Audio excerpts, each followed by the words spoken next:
So today I got a video where I'm gonna put my original Game Boy in a new shell.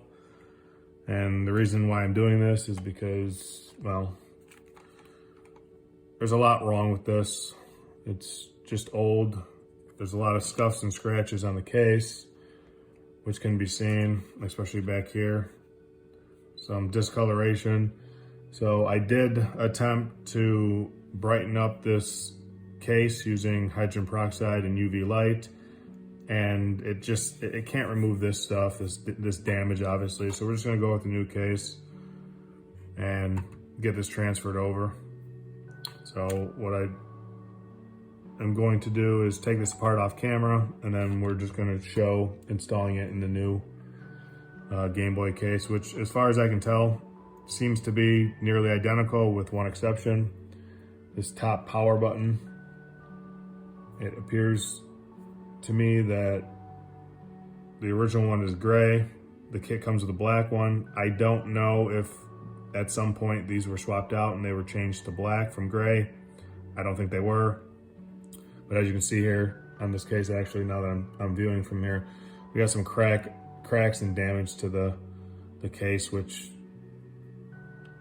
you just aren't gonna be able to repair. So a new case is easier to do, and they're really affordable. You can buy these on Amazon or eBay or AliExpress. They run somewhere between $15 and $20.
All right, so there's the Game Boy.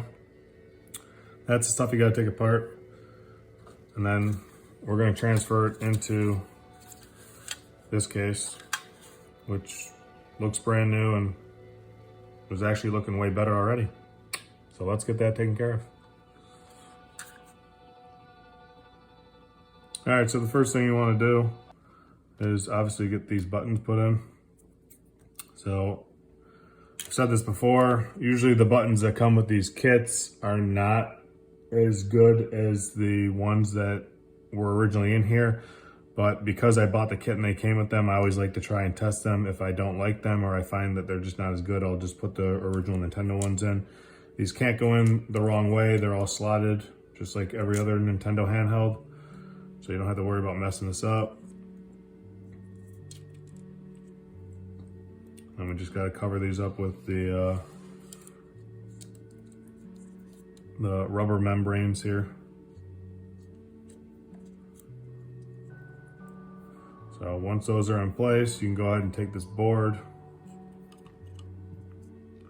and set it in place here. And it should just drop down like so. So the buttons are gonna cause some resistance on this. That's okay, just lift it up and then set it back down. And when you start screwing in, every single one of these, let's zoom in here. Every single one that has a white circle around it is where a screw needs to go. These original Game Boys have a lot of screws compared to the later ones. So this kit comes with screws, and we're gonna use the ones that came with it, but you could obviously use the original ones as well, as they should work.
All right, once you get 10 screws in, you can move on to the second part. So I'm just gonna move this out of the way. And that's over here with this. This just drops into place. This lines up here.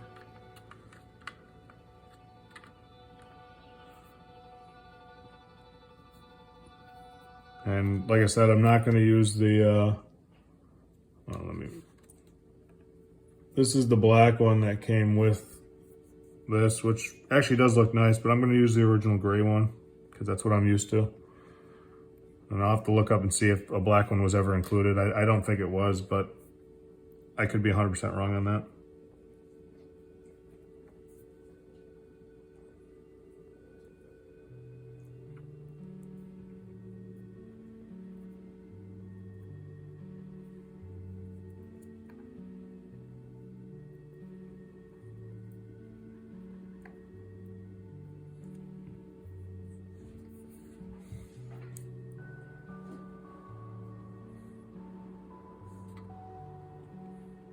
I'm going to start down here and we'll put these in first.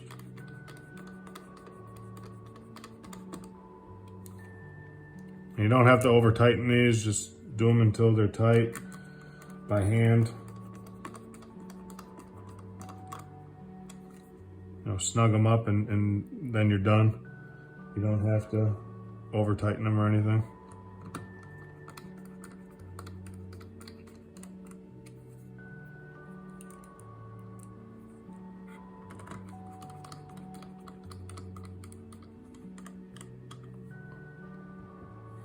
All right, so there's the screws in there. And then you're gonna wanna put this in the slot here. And this can be a little tricky. Usually what I like to do is put the Game Boy in the on position and then slide this in. And you know, maybe there's a better way of doing this. I'm not sure what it is. But let's just move this over a little bit. Should just slide right into place. Actually, I might have made a mistake here. I think you have to put this in first. Yep, you do. All right, so don't make my mistake. If you're doing this, I haven't worked on a Game Boy, the original Game Boy like this in a very long time, and you tend to forget these things, so that's okay. We'll back these screws out. We'll lift this back up. And make sure that you slide this into place first. All right, like so. And then put the screws in.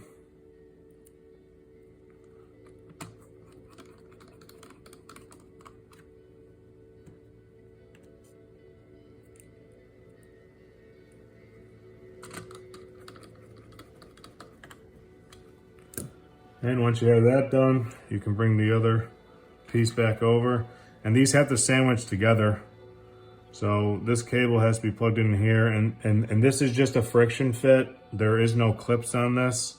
So it's a little different than the Game Boy Color or even the later Game Boys.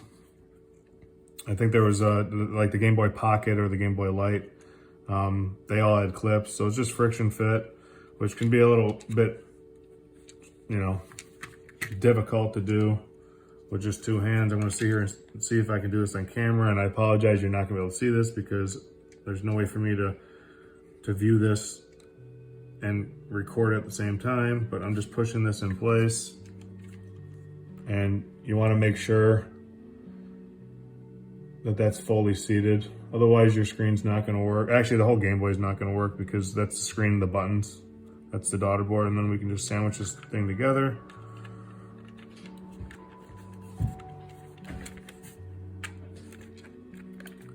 Like so. And oh, it's looking really good too. Looking very good.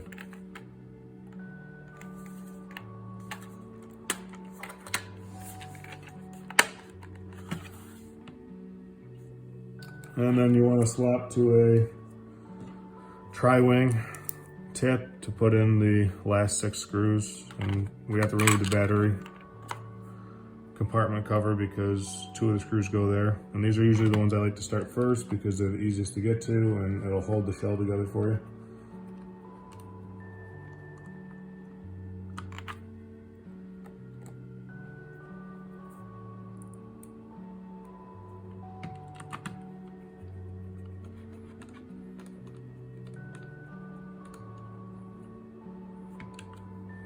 And again, you don't have to over tighten these, just snug them up by hand.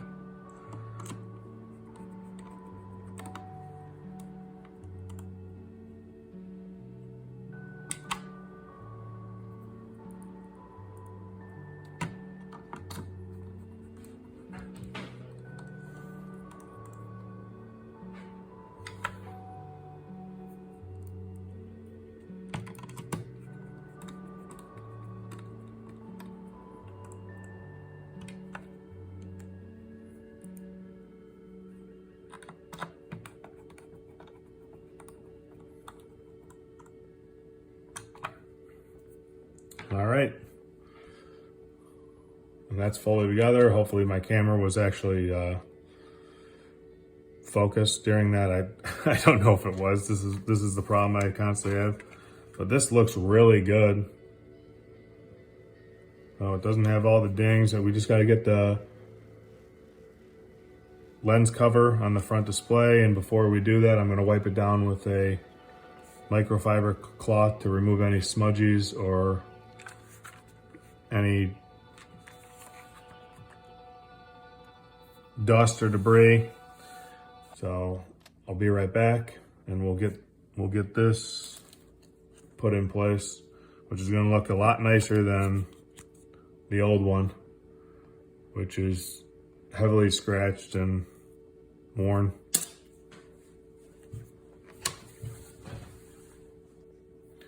All right, so this is the cloth I use for this. This cloth is safe on glasses and other sensitive glass or plastic screens or whatever.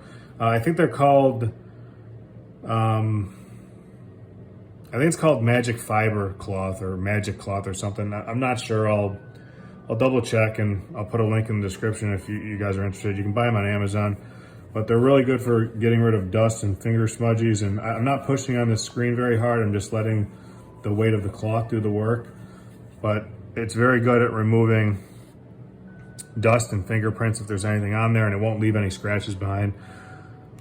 Oh, and then we can go ahead and we can take this new lens here, and it has adhesive that holds it in place. So we try one of these corners here, and usually I have difficulty with this. I can never get the adhesive started to get this peel off, so we can stick this in place. Oh, I might have gotten it. Hold on. Yep, all right, so there we go.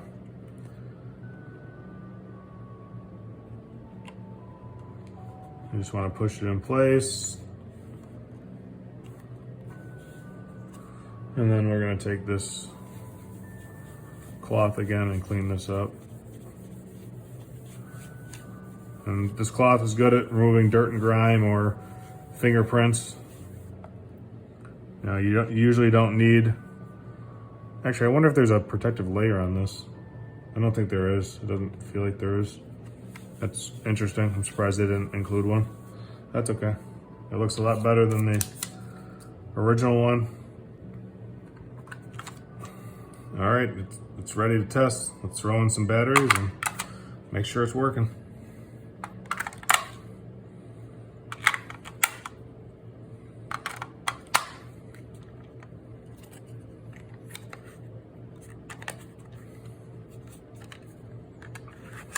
Put in a very good game, even though it's been remade here.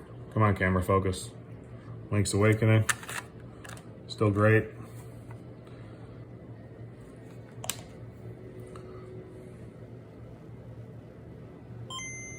All right, that's a good sign.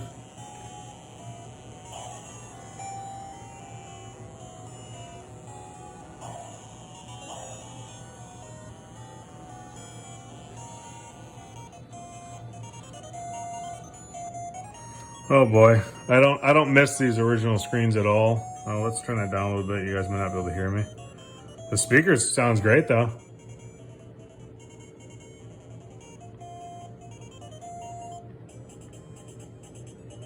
Oh yeah, these original screens are not. They're not enjoyable at all after using the more up-to-date screens. But hey, it's an original Game Boy.